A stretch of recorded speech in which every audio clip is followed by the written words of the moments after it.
The two most oldest and reliable Greek manuscripts, Codex Sinaiticus and Codex Vaticanus, which date to the 4th century, end Mark's gospel at Mark chapter 16, verse 8, with the women afraid and saying nothing.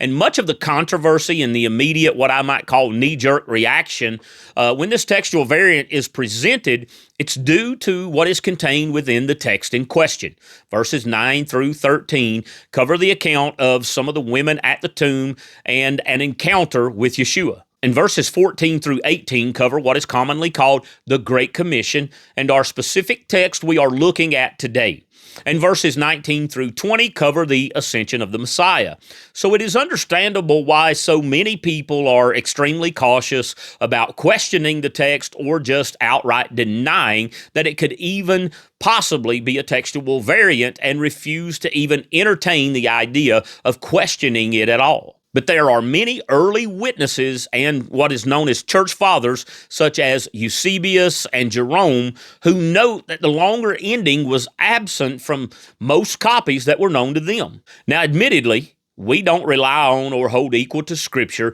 those who are commonly called the early church fathers, but they can inform us in many ways of the understanding and what was happening in their particular day and time within that culture. And so while the majority of later manuscripts include Mark chapter 16, verses 9 through 20, and some earlier patristic writers show awareness of it, the external evidence strongly suggests these verses were not part of Mark's original autograph, but were added later by the scribes, possibly to provide a smoother conclusion or to summarize resurrection appearances and commissioning found elsewhere in the Gospels. And even if we accept the longer ending as canonical scripture, or in other words, as authoritative, as many believers do, since it appears in most Bibles and contains no doctrinal error, we must still interpret it consistently and harmonize it with the rest of the apostolic writings, or what most would call the New Testament. And so it's important to understand